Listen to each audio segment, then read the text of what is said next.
So then he smiled because there was no punchline. So, howdy all, this is Kyle Whittington, and I am live here with Brother Andrew. Is it Kozmowski or Good enough. Kozmowski? We'll go with it's Kozmowski. Kozmowski? Okay, all right, cool. So, live with Brother Andrew here, and he will tell us a little bit about, religious life, how he got to this order, and just some other things. So, Brother Andrew, thank you for joining. So, oh, you're welcome. This is going to be good. Yeah, it's great. I'm seeing like we currently have like 0 watchers, so that's ordinary conversions with ordinary people. Exactly. Where the O stands for 0. For the O stands for 0. I guess everybody's going to be at like they're like oh my gosh, everybody's probably at like Stations of the Cross right now. That's why. Whoops. Okay. I mean, this could have been their Station of the Cross if they chose wisely. This would have been a very penitential show. But yeah, okay. So I guess, there we go. Hey, thank you for my one person tuning in. If you leave, I'll notice. So who is our first watcher, just so we can shout this person out? Oh, now we got a second one too. Okay. Oh, yeah. They're multiplying. Exactly. We just doubled our view count. But anyway, so originally you reached out to me like over LinkedIn, I believe. So like how did okay, so I guess like how did you find me and like I guess so why I stumbled upon Braden's conversion stories. Oh. Remember him? Okay. Mm-hmm. Yeah. The one who in his series, the one who's coming to my house I think he's calling to help the catechumen on YouTube right now. Yep. That he and you did an interview. He put it on he linked it on his feed, and I watched a few more of yours and said, you know what? This is a normal person. And we need more normal Catholics in the church. Well, that might be the highest compliment I've ever received. So thank you. You're welcome. So yeah. Okay. So it was Braden. So Braden, that guy he's something else too. I'm really excited to meet him because he's coming over to my house in less than a week, and we're going to go to the debate together in Steubenville. So that I'm super. So he's excited going to drive up like 44 to get to the Lou. Yes. And then you're going to drive 70 to Steuby, right? Yes, correct. Yep.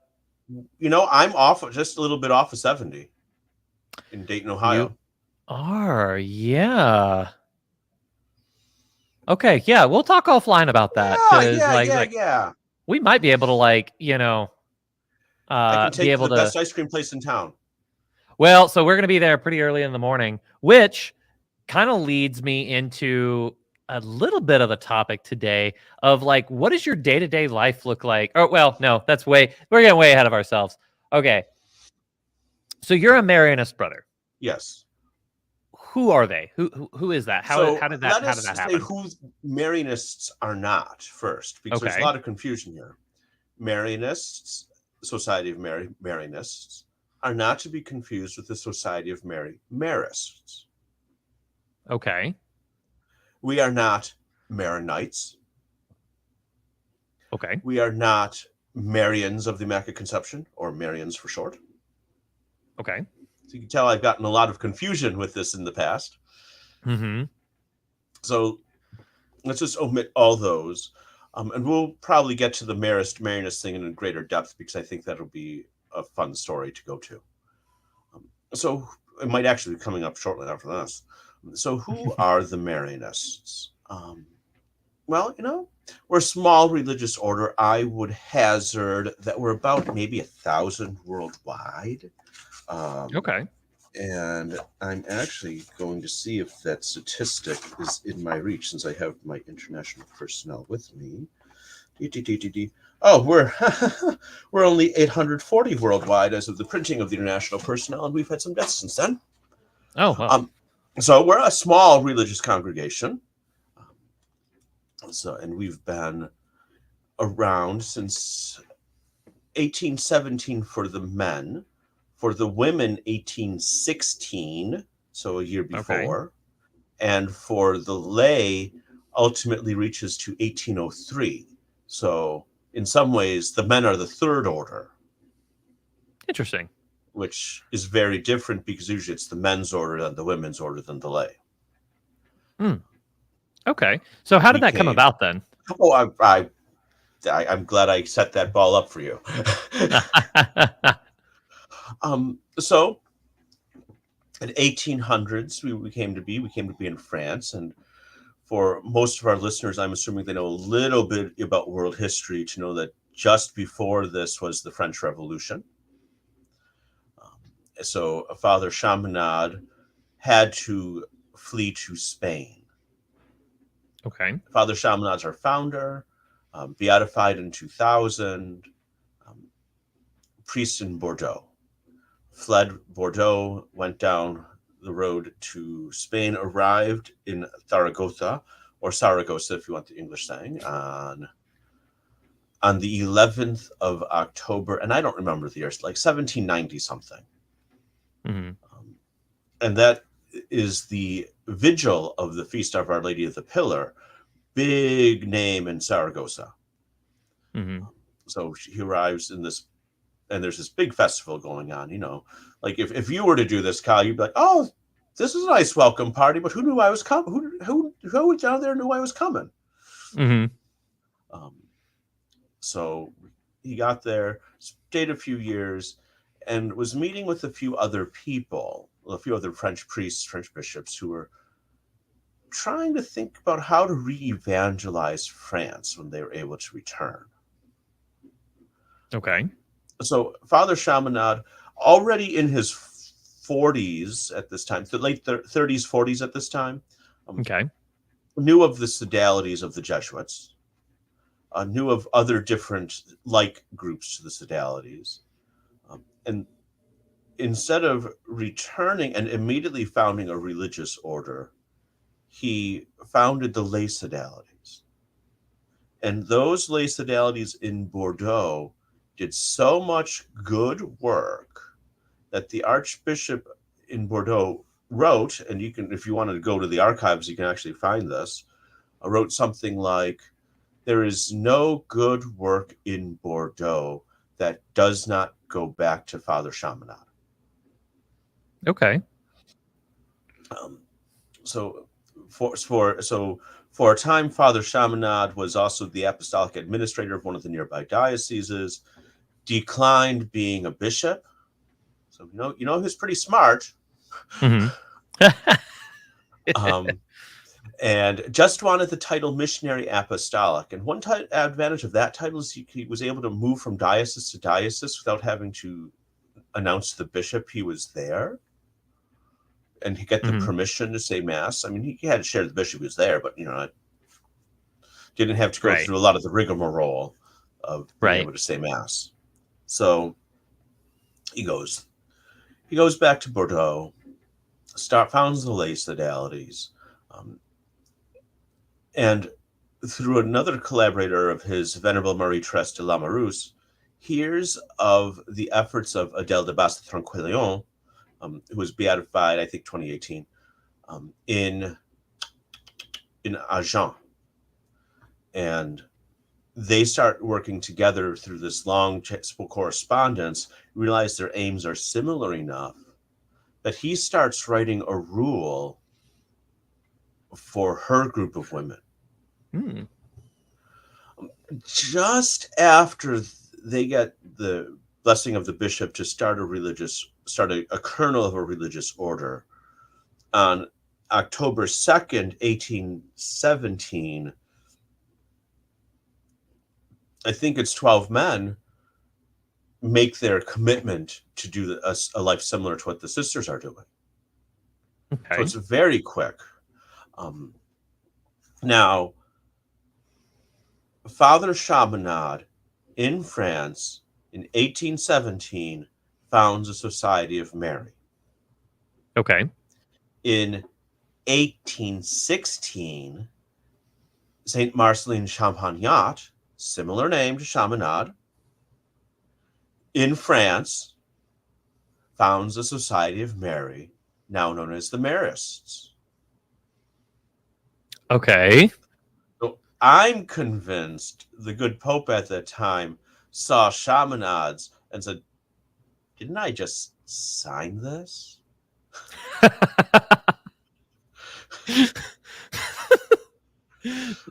Okay, so we've Right? got Yeah, it makes yeah, sense. I mean, like, okay, right. well, apparently I didn't sign it again. Is great. And so that's how we So came to be.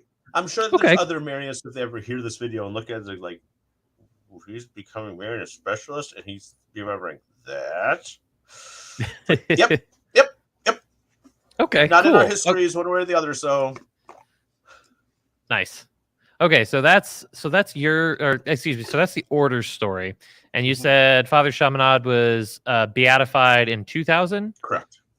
and I guess the process for canonization is still something that is being Mm-hmm. prayed for, and that's in works.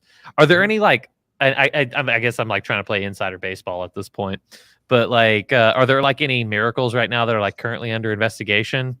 Not that I'm aware of, but that Okay. could just mean I have no clue what's going on because I Oh, really fair have no enough. clue what's going on. Fair enough. Okay, cool. All right, so that's the religious order. So let's talk about you a little bit. Like, whenever we had, or like, where did you grow up? What was the family situation? And when did you start feeling that pull towards the religious life? Like, kind of like in that order. Okay. So I was born in a galaxy far, far away and a long time ago, or just upstate New York in 1978, whichever you prefer. That explains the New York silhouette on the pillow behind you. Mm-hmm. Mm-hmm. So okay. And so we were raised Catholic. The family drifted away, especially when I was in 7th grade. And Okay. it was easy because our parents were dropping us off for Sunday school, and yes, we had our parish school of religion. Back then we called it CCD on Sunday, so we also called it Sunday school. Okay. But my parents weren't going to mass then, so like, well, why are we going if you're not going? It's one of those, Mm-hmm. a logical question for a 7th grader to ask. So we all stopped going. Then at the 1993 National Jamboree, I had a conversion experience. Is Boy Scouts? Yeah. Yep. Okay. All right. And they had, like, every religion under the sun were having services that weekend from A to Z. Okay. And I do mean that literally because we went through the list of everything like 3 or 4 days before. And so I went there to the Catholic Mass on the Sunday, and that's when I first got to see the universality of the church.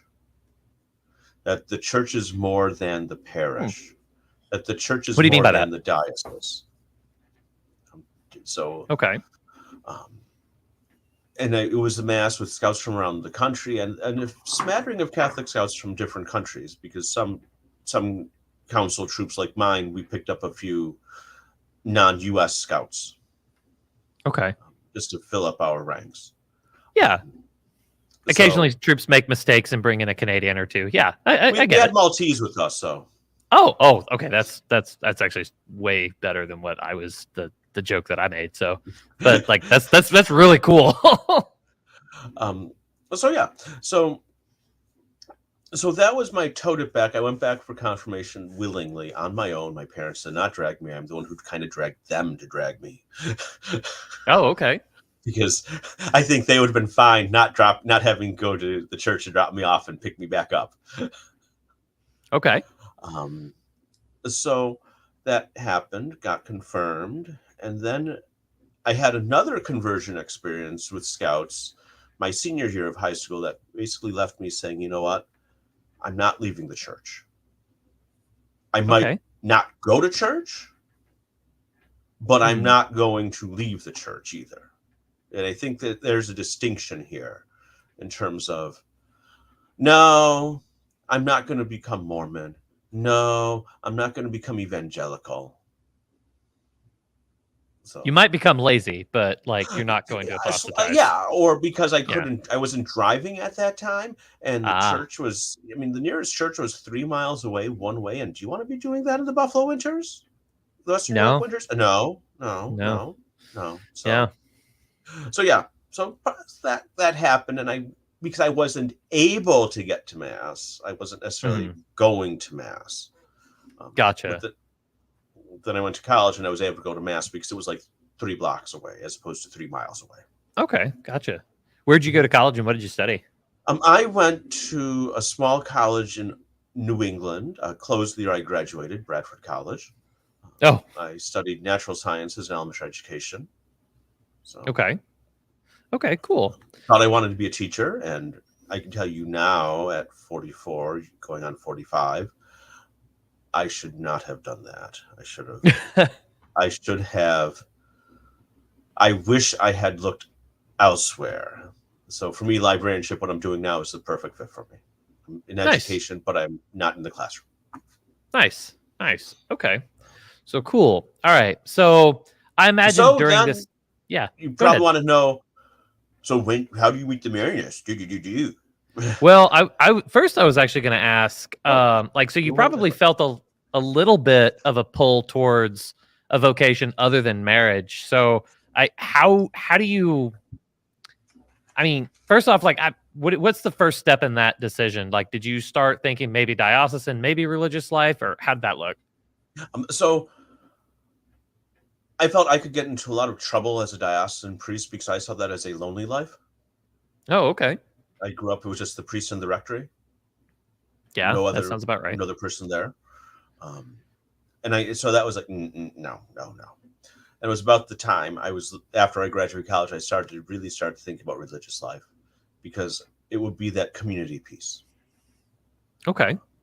So not me by myself, but me living with other men Okay. in that prayer rhythm, in that sense of accountability, Mhm. if you would.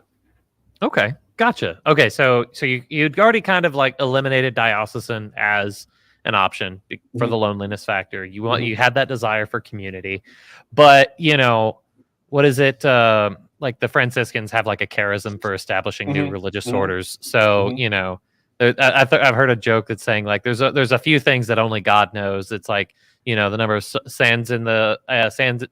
grains of sand in the seas, stars in the sky, and the number of Franciscan orders that are actually around. Oh, I heard that So, slightly differently. oh yeah, how'd you hear it? God only knows how many women's religious orders there truly are, Oh, okay. how poor the Franciscans really are, Hmm. and how faithful the Jesuits are. Yeah, that's yeah. Um.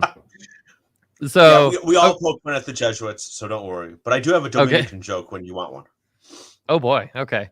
Uh, so we'll get to that here in just a bit then. But how? So I guess what does that process look like? I know because I've heard like Father Don Calloway who just said like, whenever he was picking out which religious order he was on, he just like sent out like a postcard to like everyone and Mm-hmm. just tried to decide. So how did that look for you? So I was looking at religious life starting in 2000, shortly after I graduated college, and was in the back of my head. Okay. And 2001, I told my mother's mother, and it was just really like days before she died. I told her this, and she had my confirmation photos in her missal, which is on my shelf, but I don't feel like getting it up. So, but yeah. um, but in her missal was written by a previous Marinus Superior General. Okay. Of that same year, so my mother's mother dies in October 2001. My father's mother sends me a Thanksgiving card from my order's fundraising arm. Hmm. And I was looking at religious orders with Mary in the name.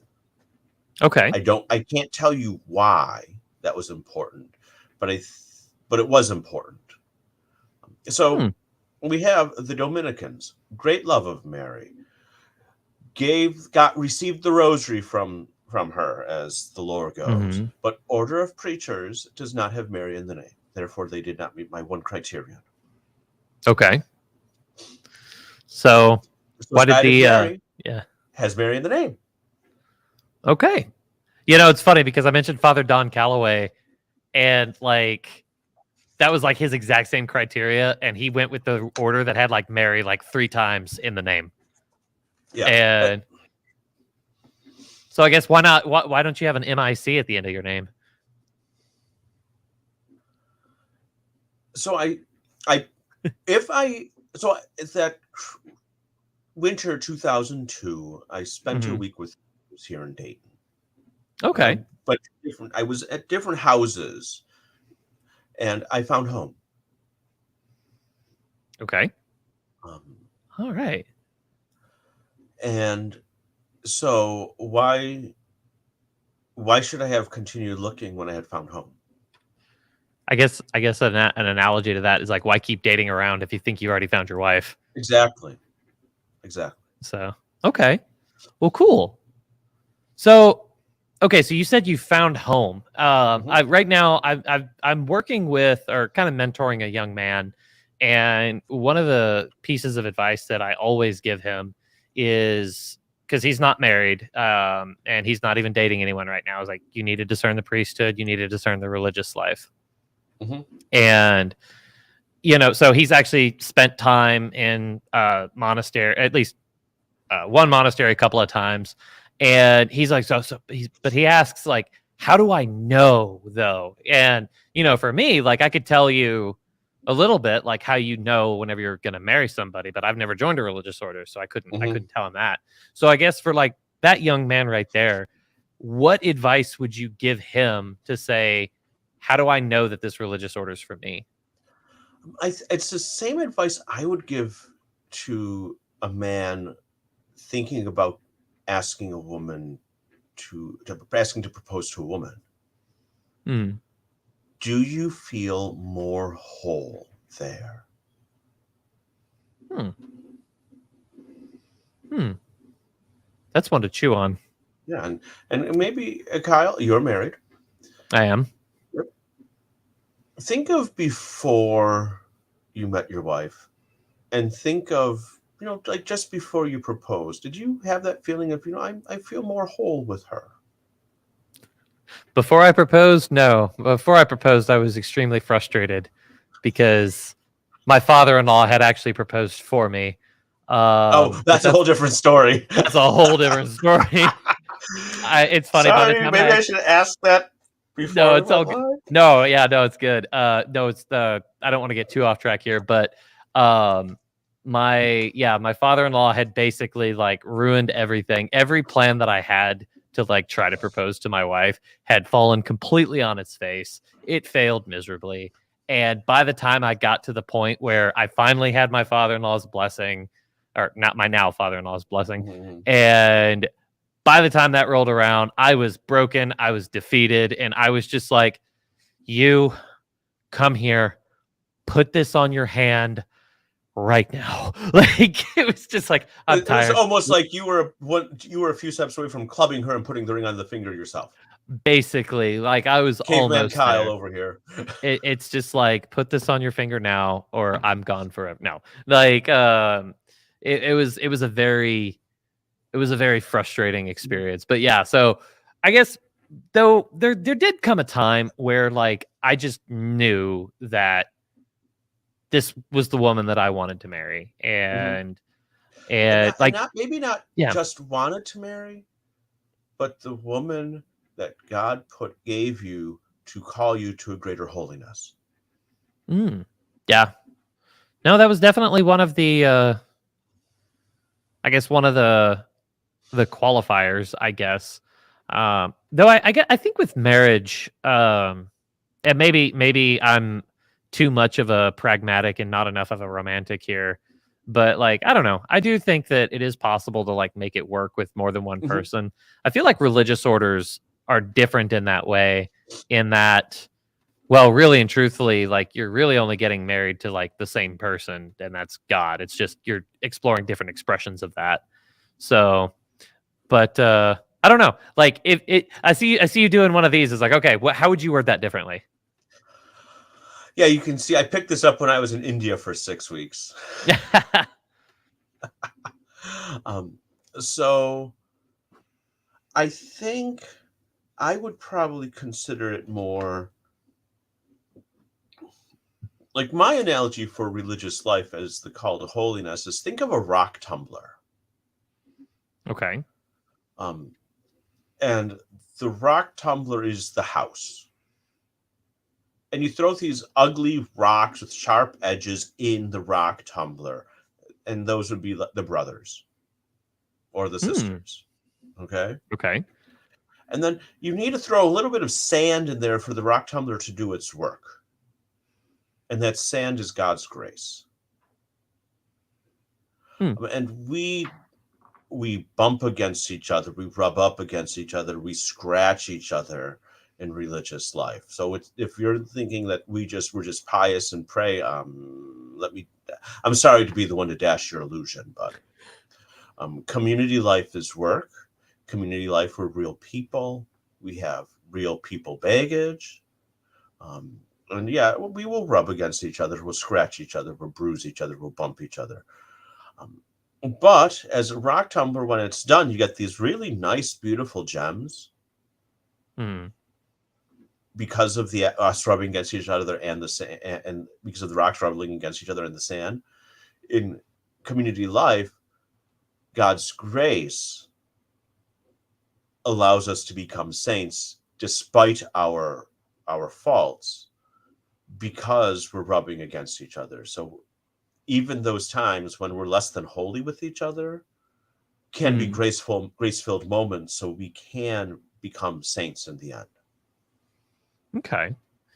Yeah. No, I've heard that from people who live in community a lot, and that if anything, it's actually. I don't know if it would be more difficult than marriage. Well, actually, no, it definitely would be more difficult than marriage. But like the level of communication and like charity in your speech and everything is absolutely still present. Mm-hmm. So for me, like I one of the things that I'm really big on is like tactical speech and Mm-hmm. and Mm-hmm. Mm-hmm. speaking softly. And whenever I first got out of the military, that was the skill I probably spent the most honing in on, Mm-hmm. because it's just like doesn't matter what I do, I'm always going to need to talk to people, so I want to be able to do this. And just talking to a friend of mine who's with he was just ordained a priest this past October with the DC Oratorians. Mm-hmm. He we were talking about just little speech techniques like mirroring, which, and I Mm-hmm. know it never fails. You're gonna do this to me in the middle of this interview, and I'm not even gonna notice it. But it's, where you just say the last 4 or 5 words that somebody says just to get them to expand on that Mm-hmm. a little bit more. And but it's a really nice way to show somebody that you're listening by demonstrating that you're listening and whatnot. So Mm-hmm. what are some of the so I guess all of this is just kind of a roundabout way to get to how do you live with like a community of men and not strangle each other? The grace of God. Yeah. Um, but in so part of that is what you've just said, the practical human pieces. Hmm. Um, but for us as Marianists, we have what we know as the system of virtues. Okay. And I find this our gem. It's like it's how we grow in holiness, and it's how we help others grow in their own personal sanctity. So it's as we're recording this, it's the Friday after Ash Wednesday 2023, Hmm. and Lent is a great time to grow in virtue. But sometimes we hear it like, oh, well, just do things in moderation. Well, what does that mean? Right. Or just be more patient. What does that mean? I Hmm. mean, I think there's nothing more frustrating than telling someone who's frustrated or angry or upset, oh, just calm down. Right. And I would say that when we're in the rush and we're stuck in rush hour traffic, it's not the time for someone in the car to say, oh, just be more patient. You're not the one driving. Right. So with the system of virtues, especially our good priest, Father Hackenworth, he expounds upon the system that Father Chaminade put together here and there. So you can't really find a full system of virtues, they called system of virtues in Father Chaminade's writings. But it's like pluck it from this, pluck this piece out of that letter, pluck this piece from another letter that he was writing to form Marianists in France at the time. And so when we expounds on things like the silence of signs, he goes in and says, it's how can you school your face at the time when your supervisor is giving you a less than favorable review and you can feel your anger rising. You can physically feel your anger rising. And you just show no sign of that anger. Yeah. So practicing those pieces on as we would call them preparatory virtues, can then lead us to purification, the virtues of purification, which allow us then to really sift through our motivation. So if the preparatory virtues are discipline, the preparatory virtues, the purification virtues are to hone in on the motivation piece, to make sure that this is truly from God and not coming from me. And then we move into the consummation virtues, which is the summit of Christian living, in a way, that I am so much with God that my will is just about fully conformed to His. Understanding that we will go back and forth among the three sets of virtues, that sometimes we'll start in preparatory, we'll zoom into consummation, we'll go back to purification, go back to consummation, go back to preparation. Okay. Gotcha. So okay, so that's, man, like some of these interviews is like having to like think on your feet whenever like somebody just hits you with something that kind of like blows your mind, and So it's just like, if you want to know more information about this, you can go to my employer's website, nacms.org, and look up System of Virtues, and we have books on it, like Growing in the Virtues of Jesus by Quentin Hackenworth. Okay, cool. Which is the one I always recommend. And I found that our college age students today are clamoring, and sometimes they just don't know where to go or how to grow. Why do you think that is?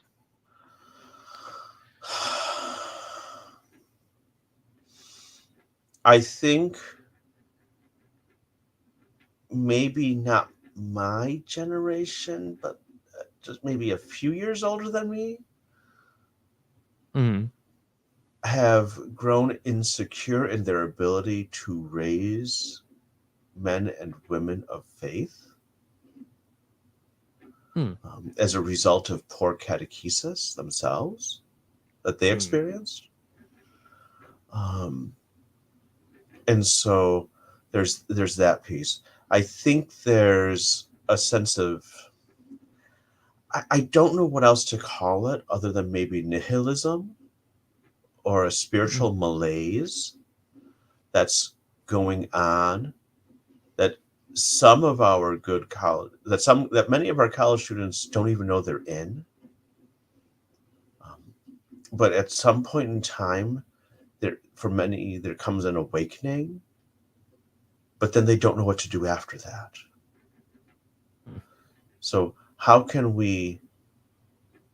I think the call for us is how can we help till their soil of their heart, so that way Hmm. that seed that they have doesn't grow fast and wither and die because it's in short shallow soil.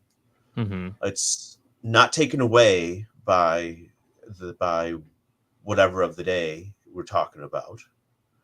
That it's not trampled underfoot by people who would disagree with them, but that it's tilled so and lovingly tended to, so that seed of faith can grow and can bring good works to the church and to indeed to the world, rooted in faith.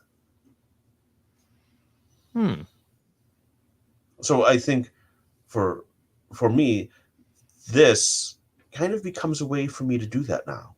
So once again, thank you for allowing Yeah, an opportunity for evangelization, Kyle. absolutely. Yeah. Well, actually, like we've got one of my favorite Protestants in the chat right now. So, Mhm, we got Harrison in there too, who's in college. mhm, So, but yeah, I guess I've seen that too. Just like this absolute hunger for the sacred in today's society that like mhm, we seem to have just kind of like society in general just kind of like completely forgotten. And it's mhm, almost like, whenever you look at everything from our buildings to so many things, it's just like almost like we're allergic to anything transcendent. And it's so frustrating, and I think that's why we're starting to see like this huge surge of like Catholic converts, of Orthodox converts and stuff like that, because people are just like, we want this transcendent beauty, and we're mhm, finding it in Catholicism and in Orthodoxy, and maybe some other traditions, I don't know, but those are the two at least that I'm really mhm. aware of that they're getting that. So Um, I would maybe say like the Anglican Church of North America, mm, with their focus on liturgy. mhm. Um, and I you think know that's you were saying. Uh, I was thinking that like the Anglican Church seems to mostly be a pit stop along the way, though. Although at the same time, like I'm over here, so of course I'm going to think that because I know a lot of former Anglicans. But if they had Mhm. never become Catholic and if they went to the Anglican Church and stayed there, I would have never met them. So maybe that's kind of like a survivor's bias. I don't know, but Neither here nor there. I think it's the yeah, point of the higher the Anglican liturgy, the more hmm, beautiful it is, and that would be just as an attraction from right, like a good Catholic liturgy, like a right, good Orthodox liturgy. yeah. So this is going to be a little bit of a change gears a little bit. So I know whenever I was a young man, although I converted, excuse me, at the age of like 18. So and then I was Mhm, married at 22. So I didn't have a lot of time for discernment or whatever. And I met my wife less than a year after I was baptized. So I had a brief little flirtation with religious discernment, but for me, it was always married life or mhm, priesthood. mhm. Did the priesthood like because before the interview you mentioned that you're not in priestly formation, so that's not remotely on the. I mean, it would probably take like an order from Pope Francis himself saying like, "Brother Andrew, get to Rome. I'm ordaining you a priest tomorrow." Like, like if that happened, that's probably about the As long as it's yeah. not Episcopal ordination promptly thereafter. Yeah. By the way, your new name is Thomas Becket. But but yeah, so like so I guess like the question is why not priesthood? So I think one piece of the Marianists and the men's order were a mixed order, which means we got clerics and lay. And most mixed orders heavily favor the clerical state. I mean, my guess would be for most mixed orders, it's easily 90% or more cleric. Okay. For my order, we're maybe at most a third ordained worldwide. Hmm. So yeah, we are, as numbers go, obscenely low. Hmm. But I think that's another one of our gifts for the church, is that we appreciate, in the ideal world, we would appreciate the office of the priest for the office of the priest, and Mm-hmm. not try to be either clerical and give the priest leadership because he's a priest, no matter the lack of leadership skills he may have, because Mm-hmm. we know of some priests who really shouldn't be in leadership. Mm-hmm. Leadership, as Paul writes, this is a gift that comes to people, and not all people have the gift to administer. Mm-hmm. Right. So it's not saying. So what I'm saying is, Holy Orders does not bestow administration naturally Right. within the Right. act. For some of our priests, they have to grow and learn how to do this, and Yeah. stumble and fumble in the dark as they're doing this. So Yeah. if Well, in their administration they bruise you, forgive them. They might not even know that they did that. was talking to a priest, and he was talking about that some of the worst popes that we've ever had were incredibly holy men. Um, some of them are now even like canonized saints, but like objectively, like they were bad popes, not Mm-hmm. because they were terrible people and that they did horrible things. It's just they were like incompetent leaders, like that. And I don't want to. I know they're all, the ones that we're talking about here are dead, so it's like I still don't want to Except for drop Francis, names. they're all dead, so don't worry about it. Yeah, yeah, yeah, yeah, with one exception. Um, yeah, but like, well, I mean, I don't want to. I think maybe the incompetent leader is a little too harsh for like Pope Saint Celestine V. But the man did not want leadership at all. Like, he Mm-hmm. was a hermit, and like even whenever he abdicated, the papacy, like he showed up to a Benedictine monastery and he just said like, I asked for a cell and they gave me a cell. Mm-hmm. And it's like that's all he wanted. He wanted to like live his life in silence, contemplation, and prayer. Mm-hmm. And then those jerks had to go and make him pope. So, um, but yeah, so like I get what you're saying there. It's just like holiness and leadership, while they're not like They're not opposed to each other. exclusive, but they're not Right. always inclusive either. Exactly. So. And so we try to find the right person for the right job. Mhm. And yeah, we got 840 members, a little less because we've had some deaths since the personnel was published. So Mhm. it can be hard. So that's why we've naturally turned to our lay collaborators and help find the right person. And so it's a trust in providence Mhm. that God will provide what we need. Okay. Um, so yeah. So the priest administration, priesthood, no. So in our order, I would say at present, and I'm saying at present because our constitution's probably going to change this point, I would call us a shield volcano, in Okay. that it's a triangle, but the point at the top is so close to the ground. It's like a 178-1 isosceles triangle. Gotcha. So it's like, yeah, it's a triangle, but it may as well be a straight line. Gotcha. Um, Okay. whereas whereas we would say that the church, you've got that it's more of a cone volcano, Right. where it's a hierarchy, lay, do. We're like, there's not much of a difference. It's just that the priest discharges, but the priest is not always the director. Right now, it just means that the priest for us, a priest for us, must be superior general. Mm. But that can change. But even our unit superiors, our house superiors, we've had a history of our house superiors not being priests, Hmm. and that was something that when it was challenged by Rome in the 1830s, 1850s, 60s, we fought ourselves first to keep Hmm. it. Hmm. Interesting. And so when we have the general chapter coming together, and that's basically a bunch of priests. And they said, no, this is part of who we are. So we did this game like, okay, if our houses are 12 or over, then we'll have a priest as the director. And what did we do? We made sure most of our houses were 11 or less. Yeah. When we're teaching parish school here in the States, you don't need a priest when the pastor can provide the sacraments just as fine.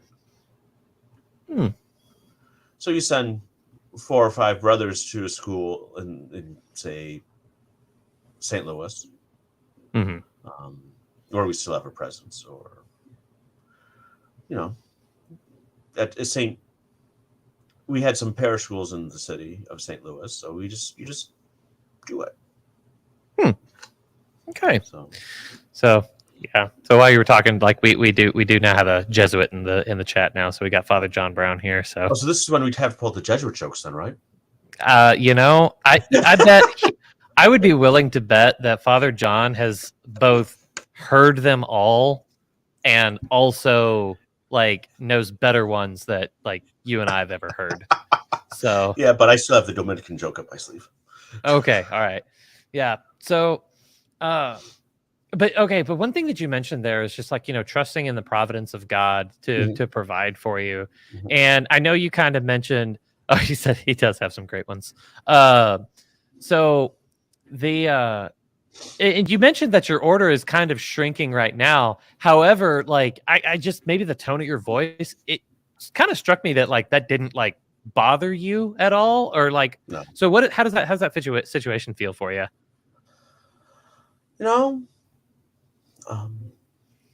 Charisms come, charisms go. Farewell, good and faithful servant. Wow, I've never once considered something like that before, because I know at Franciscan you don't have fraternities, you have households, and I recently, like whenever I visited the campus back in like August, I heard from the household like faculty advisor. He's like, hey, pray for the household, it's in single digits now. And because it seems like the household that I was a part of is like on its way out. And I thought that was a different, that was kind of disappointing. But then you say like charisms come, charisms go, and it's just like, huh, I had never considered that before. So wow, okay, thank you for offering that yeah. And I think it's a good right, reflection. so I think it's a good reflection on the cantic on Simeon. Lord, you may let your servant go in peace. Your word has been fulfilled. Charisms start at a particular time for a particular reason. And when the charism is fulfilled in time, then the religious order can fade and know that we've left the church a gift and not feel bad about it. Focusing on the number, in some ways, for me personally, means it's a distrust in God.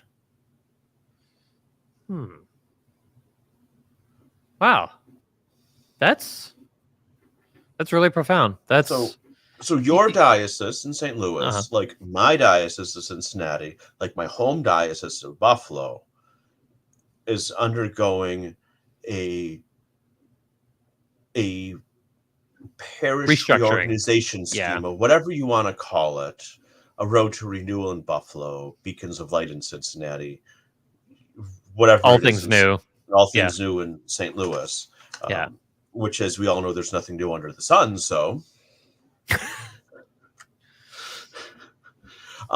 but what it is calling us, I think, in some ways, is how are we as church in the United States, now that we no longer are as spoiled as we were?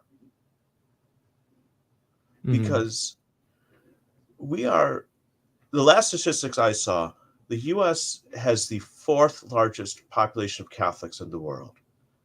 Following the top three, the order doesn't matter because I don't know the order, but probably Philippines, Mexico, Brazil.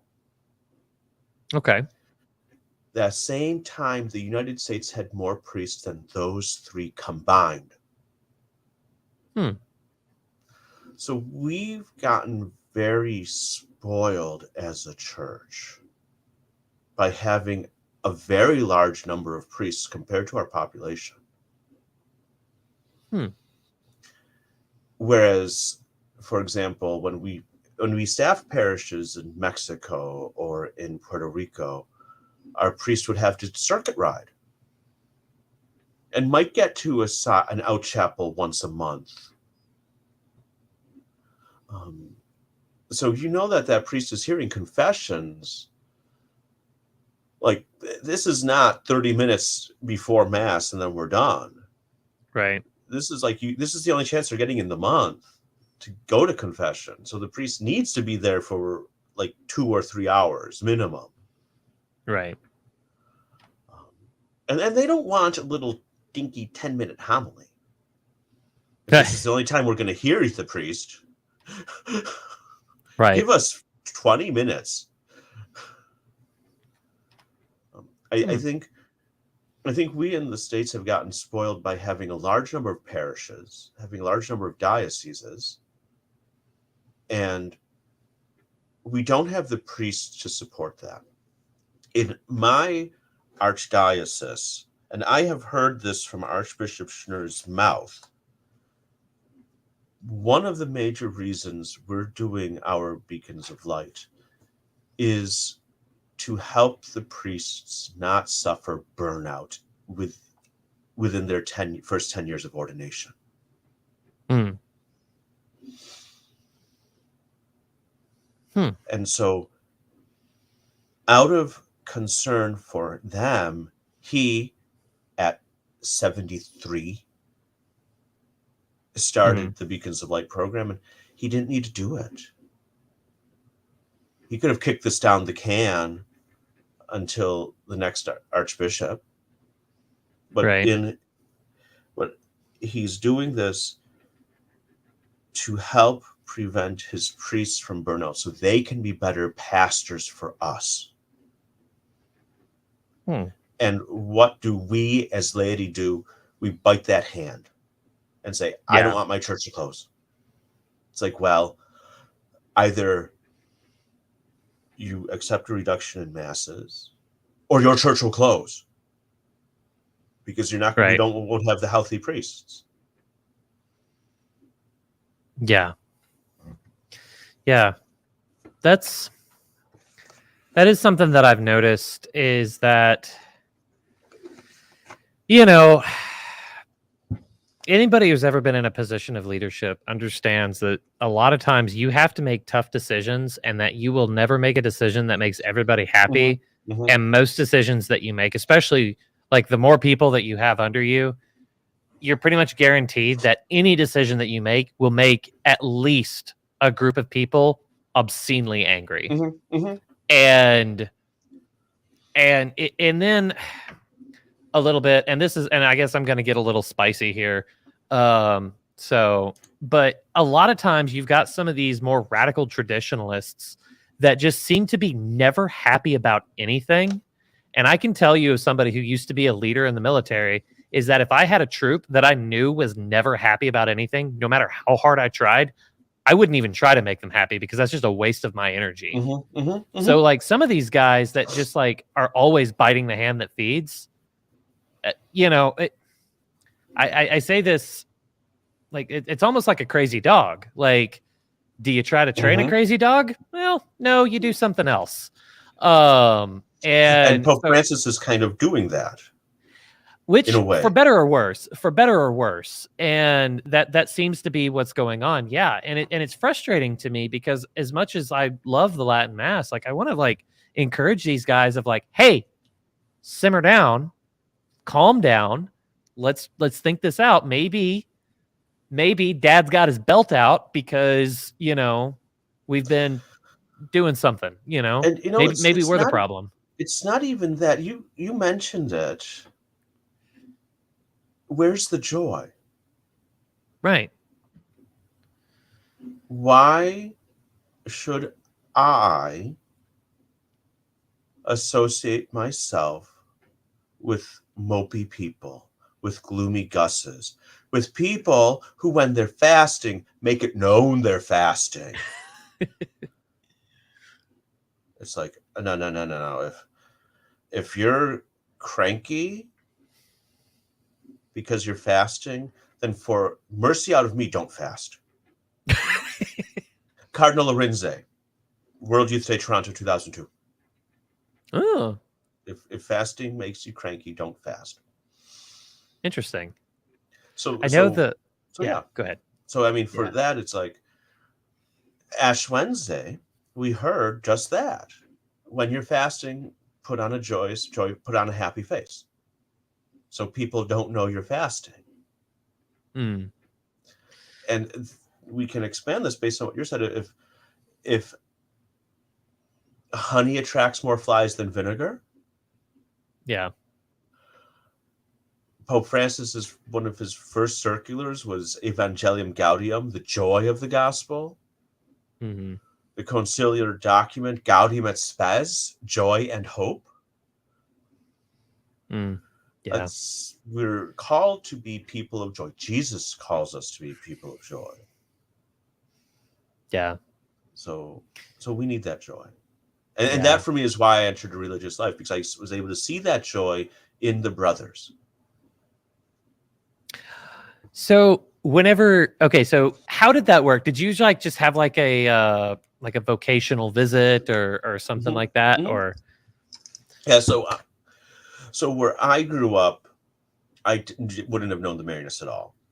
okay. So National Religious Vocation Conference publishes this little rag called Visions, or did back then. Maybe it's changed names. I don't know. Probably have a website now. Oh, they do, but I would hope they still have the magazine that parishes can put out, and people like Okay. me can grab at the right Nice. time in our lives. Hmm. Because I grabbed it, and I said this was 2001, Hmm. and for those of us old enough to remember, the internet was not as pervasive a part of our lives as it is today. Right. So where I was working at Nature's Classroom, there was like, how would I 20 of us in one modem line. Yeah. So you Wasn't a kind of lot of have to bandwidth move. to spare. Either you're getting up at 5 a.m. to use the computer, and who is doing that as a 20-year-old, 22, 23-year-old? Yeah, not unless Not you me. have to. Not me. Or you're short. You're Mhm. doing your business because it's now for business use. This is not. Let me go on. Let me watch the YouTube video ad nauseum for hours on end. Right. So yeah. Get off the internet. I have to use the phone. Or I'm going to use the Yeah. phone, so I'm taking you off the internet. Yeah. Yeah. Oh, good old days. So yeah. So I think when we look at that part, I think maybe my attraction to Mary and the name helped winnow the list down. Mm. Because I needed a list winnowed down. Yeah. Yeah. So, I think I heard like Matt Fradd once say, like, because he was discerning religious life as well, and like he almost did, but whenever he was discerning it, somebody had encouraged him and said, "Don't worry about it if you're attracted to a religious order for seemingly, superficial reasons." Yeah, exactly. Because chances are that if you're getting married, that's exactly how that relationship with your wife is starting anyways. You see Mm-hmm. something superficial and just like, "Oh, hey, she's got a cute dress on," like whatever. So yeah, so it's kind of the exact same thing. So it's just one of those things that helps makes the introduction, I guess. Mm-hmm. Now, so do you guys have any habits at all, or y'all just like in straight civvies? So when we were founded, Father Chaminade just came back after the French Revolution, where he got to see many of his priest friends Oh, decapitated. yeah. So when he came back, did not want to return back to the religious life of the past, but wanted to start up a new sense of religious life. Mm. So with the men, we dress as the people do. So for those of you who might have clicked on this video and saw a picture of me in a black suit with a white shirt and black tie, that is our traditional garb. Oh. So that's your formal habit then, per se. Yeah. It's when I need to be particularly brotherly in a way, like Gotcha. jubilees, ordinations, professions of vows, funerals. When I meet with the Archbishop twice a year because I'm the art coordinator of the brothers, I go in clothes. Yeah. And everyone's appreciative that I'm going in clothes. But yeah, I'm not necessarily going to go in the full black and white because that's not true to who we are. And Blessed Mère Marie de la Conception, to use her name in religious life, but we call her Adele.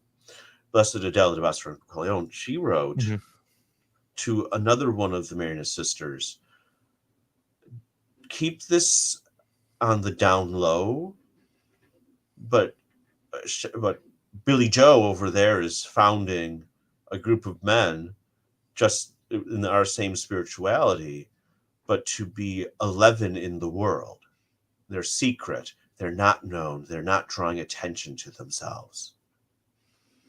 And for good or for ill, a Franciscan habit, the Dominican habit, the Benedictine habit, the outward sign draws attention. And so we try to avoid that part by wearing normal clothes. And like you kind of mentioned, like charism, it's not, I suppose it's not good. It's not better. It's not worse. It's different. So, and I had never once considered that before, because usually, what's the stereotype of, like, religious orders not wearing habits are because, it's like they want to be in a religious order, but they don't want to act like they're in a religious order or whatever. They burned the habits after Vatican II or whatever. But, like, it sounds like for your religious order, that's all complete and total nonsense. I mean, if you saw a bunch of us together, you might mistake us for Latter-day missionaries, not a religious order. Nice. Except that we've got gray hair and glasses and wrinkles. So he's like, oh no, they aren't Mormon missionaries, but they ain't religious order. Right. Yeah.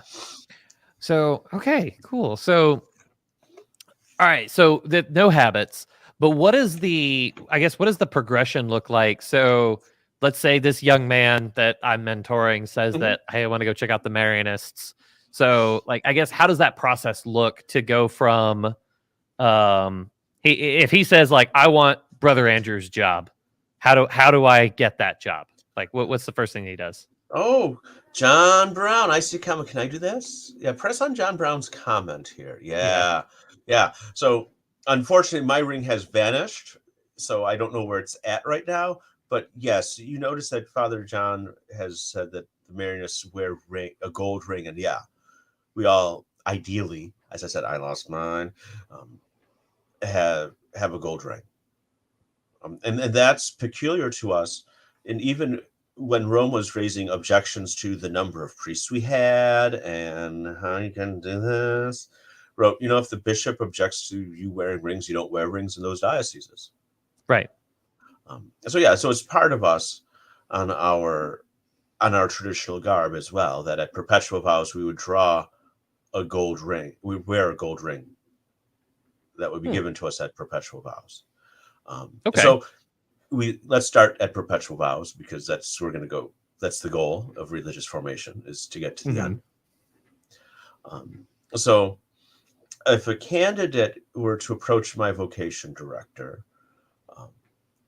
and wasn't a total whack job, because sometimes the vocation directors, maybe it's not the number that they're saying yes to, but it's the number they're saying no to that we need to focus on. The candidate would first start out as a contact, and there's really no obligation other than just go on a retreat with us once a year, keep learning about us, let's just stay in touch, let's stay in contact. And this I would call, if perpetual vows is the marriage, I have to think this one through. This is not noticing girls, but it's that next step. Okay.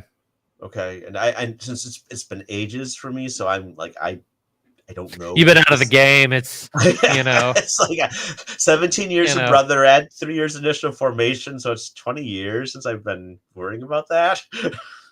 Like asking a 17-year married man like how he should go up and talk to that girl. It's like, I don't know, dude. I won this game a long time ago.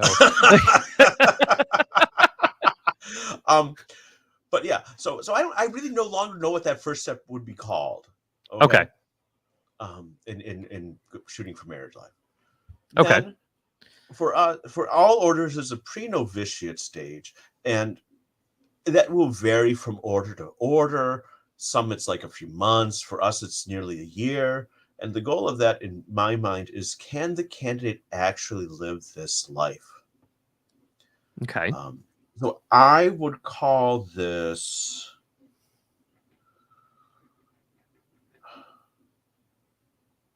I would call this dating. Okay. Okay. So you can walk away clean, no harm, no foul. Okay.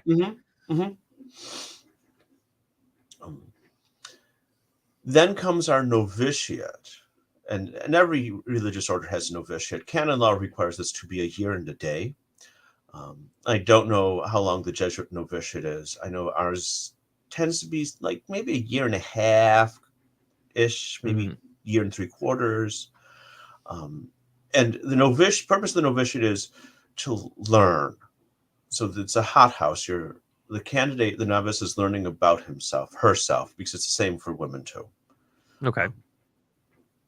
Learning about himself, learning about the order's history, the order's charism, the order's spirituality, liturgy, church history, scripture. Stuff that when you're kind of church professional, you kind of need to know that. Right. And then if the candidate chooses to continue on, and if the order chooses to continue on, and that's the same with entry the novitiate, you've got to have that both parties in agreement. Then the brother or the sister, the novice, professes first vows, simple vows in older religious orders. So I'm now calling that if the pre-novice stage is dating, the novitiate is going steady. Okay.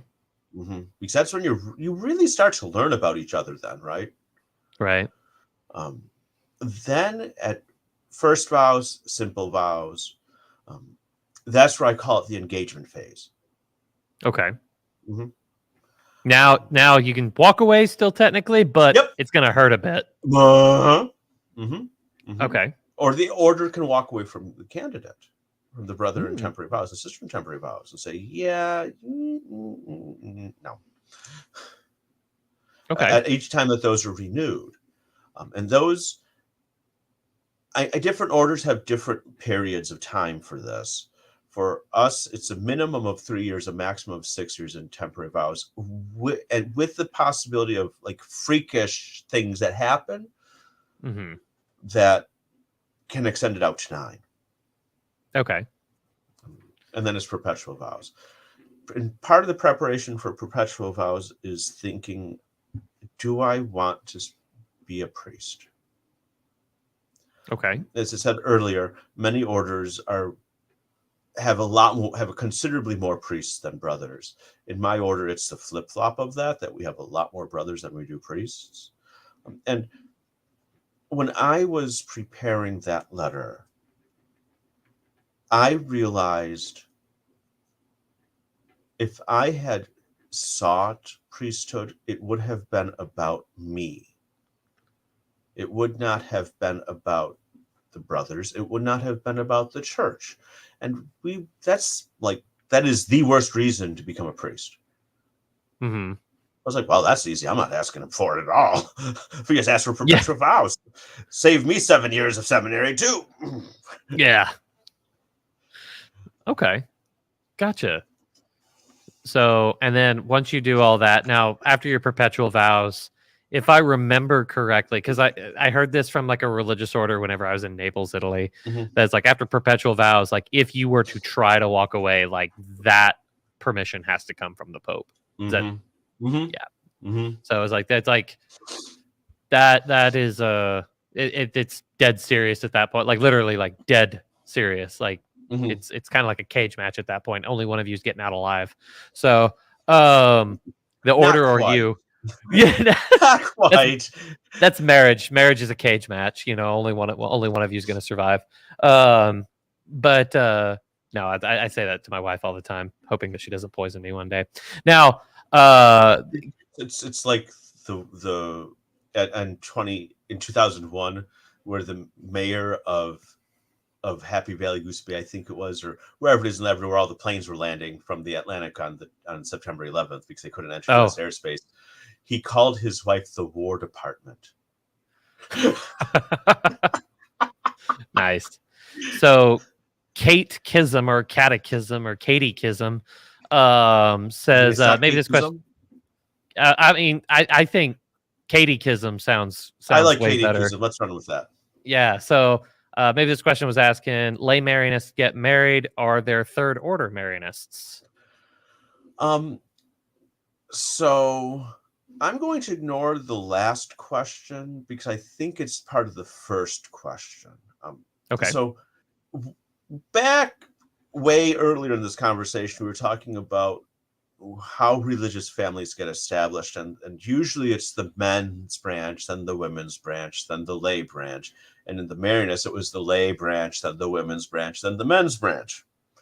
So technically, I am in the third order, I guess, maybe. I don't know. Yeah. So that's why I'm going to ignore that part of the question, because I don't think it's the question that Katie Chisholm's really asking.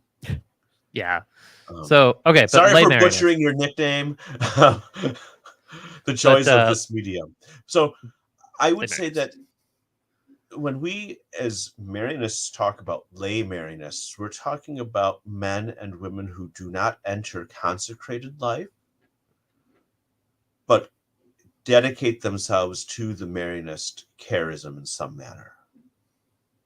Oftentimes in a lay Marianist community, where you've got men and women not in vows, coming together regularly to talk shop, to talk Marianist stuff, to do things together, to have that religious. That's another way of phrasing this might be that comunidad de base. If we were speaking Spanish, we could say small Christian community. So those men and women might be married, might not be married, might be married and not married, depending on the composition of the community. Gotcha. But they're not consecrated, no vows, so Correct. There's no impediment to marriage there. Correct. Okay, cool. Now, so Kate, let us know if that answered your question, because if it didn't, we're going to want to come back to this. Yeah. So now when you get novices, or you get you new guys, are there any hazing rituals that you guys do to mess with these guys? Community life is penance par excellence. We have no need of that. Oh, okay. So the entire lifestyle is a hazing ritual.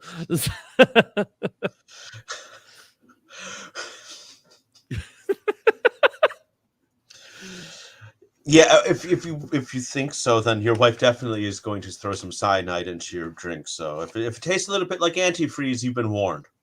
Yeah, there we go. No, my wife is wonderful. She is a saint, and if I get to heaven, it's because she's dragging me kicking and screaming the entire way. Mm-hmm. Uh, and but the And we all know uh, those clips are going to be taken out of context and so like the modernist church here. yeah, well, yeah, just wait till just wait. If Anthony from Avoiding Babylon is watching this, he's gonna take all of this, and you know what? If he does, like Anthony, I can't say that I didn't have it coming. So but okay. So now, what are some okay? Obviously, you've had some highs and lows throughout the almost Mm-hmm, 2 decades, because it's been. You say it's almost been 17 years since taking your perpetual mm-hmm. vows. First, First okay, vows. First, we come from first first vows. vows. Okay. Okay, gotcha. So, you've almost been in it for 20 years. Yeah, I'm closer to my And jubilee than I am for my first vows. Yeah, yeah, yeah. oh, that's pretty cool. Um, so what are some moments that in particular that stand out in community life? Like some stories that you kind of just go back to, is yeah, that was pretty cool. Um,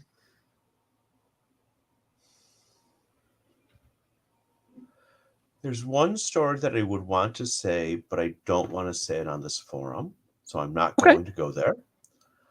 So, are there any stories? Yes.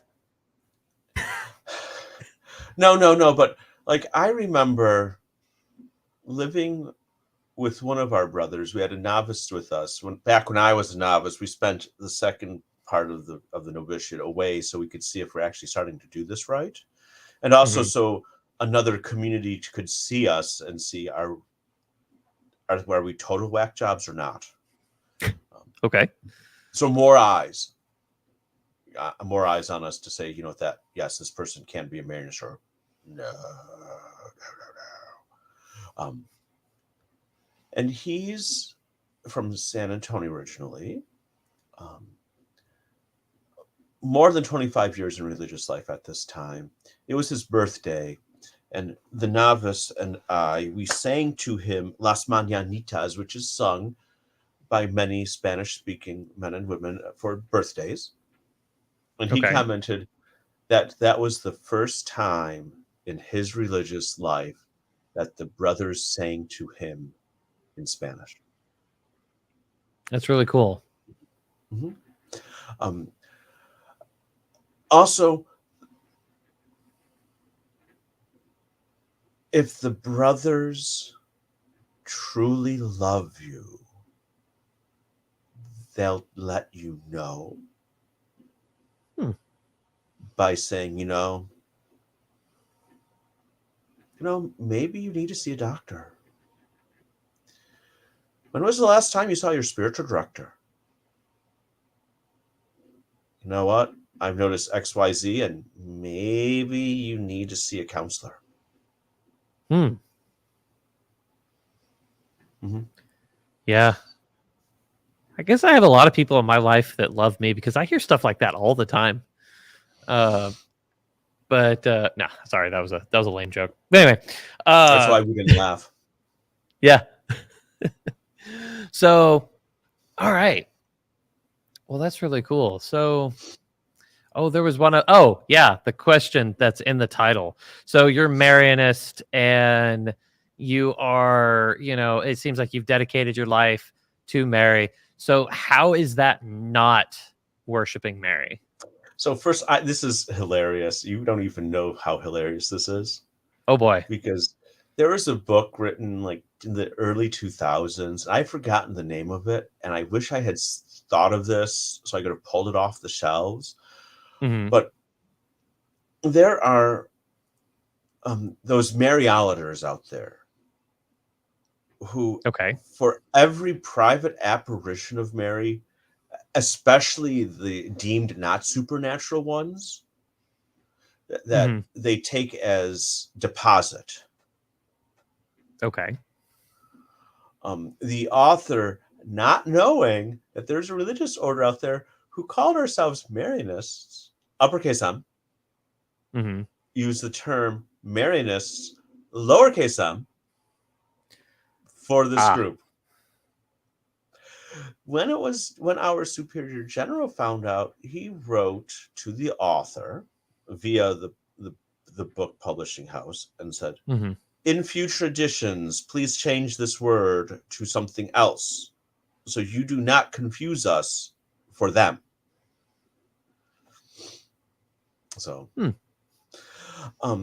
so we're not Mariologers. Let me also add that into who are we not? Okay. So how is a group of men under the aegis, under the standard of Mary, not worshiping Mary? I think that's the question. Yeah. So I don't appreciate this anti-Catholic language. Why don't you just say, I don't understand Catholic theology? Yeah. Okay. Yeah. Fair enough. But yeah. So like, if somebody says like, why's it got to be the Society of Mary? Why not Society of Jesus? Sorry, Father John, that was for you. So anyway, because taking Mary's name in post-revolutionary France was a very popular thing to do. If you look at a lot of the religious orders that came out of France in that time, so many of them, even the ones that barely were around, and I mean, we're barely around at 200 years old, took Mary's name. So that's cool. Yeah, I suppose, like, I guess one of the ways that I would say that is just like, you know, why Society of Mary as opposed to Society of Jesus, and it's just like, you know, it's one of those things. Is like those two things are not in competition. You know, that's not a And I think it's most peculiar that you're in St. Louis. I am. Why is it that a women's order runs St. Joseph's Academy, and a men's order historically had a presence at St. Mary's? I have no idea. So let me just put it this way. So that's one of those strange pieces that's out there. It's like, what? Huh? But I think let's go back to the question of how is it not Mary worship? I just want to make sure I'm understanding this. We're not really talking about that question. You Catholics worship Mary, are you? No, that is the exact question that we're trying to answer. Okay. Yeah, I'm the low-hanging fruit guy. We don't do deep theology here. That I'm not going to understand any of it. Well, it's well past my bedtime, so I think I need to leave right now. So. Oh, okay. Oh, well, would you look at the time? It's 9:30. It's almost time for Kaplan. Sorry. So I think for me, the first question down this path is, let's start with some commonality. And let's start with some logic pieces here. So I would probably ask the person, well, can you agree with me that Jesus Christ was fully man and fully God? Okay. And probably the interlocutor is going to say yes, because we know that most folks who are asking this question are Christians of a certain vein. We're not talking about Anglicans.